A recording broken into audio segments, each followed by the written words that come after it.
জঘন্যভাবে পরাজিত হতে চলেছে।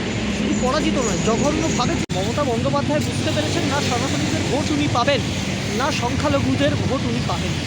মমতা বন্দ্যোপাধ্যায় 2026-এর নির্বাচনে তৃণমূল কংগ্রেস পরাজিত হতে চলেছে, 100 ছাড়াবে কিনা কথা। কারণ আমরা বারবার বলছি, এই নির্বাচন বাংলাকে বাঁচানোর নির্বাচন, এই নির্বাচন খাদের কিনারা থেকে বাংলাকে ফিরিয়ে আনার নির্বাচন। এই নির্বাচন এই 34 বছরের জগদ্দল পাথরকে সরিয়ে যখন তৃণমূল কংগ্রেস এসেছিল, সেই তৃণমূল কংগ্রেসকে যখন মানুষ ভোট দিয়ে ভরসা করে নিয়ে এসেছিল সরকারে, তাদের আশা ভরসাকে ধ্বংস করে তাদেরকে খাদের গর্তে ফেলে দিয়েছে তৃণমূল কংগ্রেস। সেই জায়গা থেকে বাংলাকে বাঁচানোর নির্বাচন।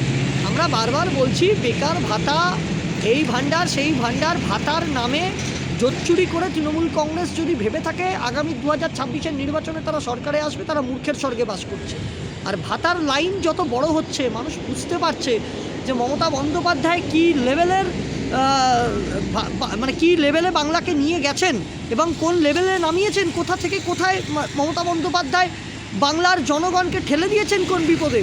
আজকে বাংলার বুকে যেভাবে যুব সমাজকে তিনি পঙ্গু করে দিয়েছেন, যেভাবে চাকরি না দিয়ে ভাতার পক্ষে তৃণমূল কংগ্রেস সওয়াল করে বেড়াচ্ছে, দিকে দিকে ভাতা নির্ভর করে দেওয়া হচ্ছে যুব সমাজকে, এর থেকে প্রমাণিত হয় যে বাংলার বুকে তৃণমূল কংগ্রেসের মতো একটা অপদার্থ সরকার যতদিন থাকবে ততদিন এই যুব সমাজ না পাবে চাকরি, তারা ভাতা নির্ভর হয়ে তাদের এই পঙ্গু জীবন তাদের ভোগ করতে হবে।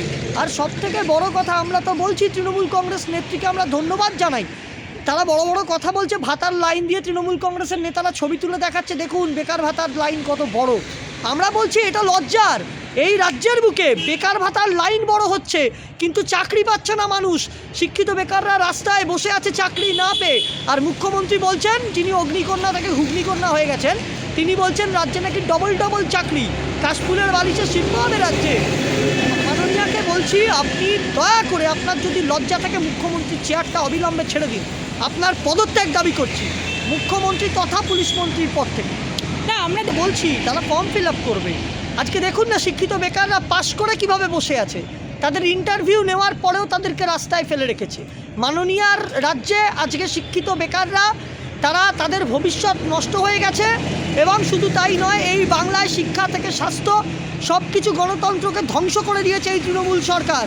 আমরা বারবার বলছি, ভাতার লাইনে যারা দাঁড়াচ্ছে তারা অসহায়, তারা বুঝতে পেরেছে।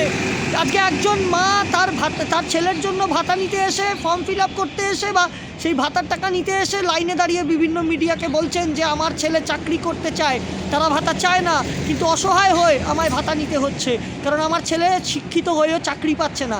এই বাংলার বুকে শিক্ষার কোনো যোগ্যতার কোনো দাম দেননি মুখ্যমন্ত্রী মমতা বন্দ্যোপাধ্যায়। এই বাংলায় তাদেরই দাম আছে যারা খুন রাহাজানি করে বেড়ায়, আর জানায় তৃণমূলের দিকে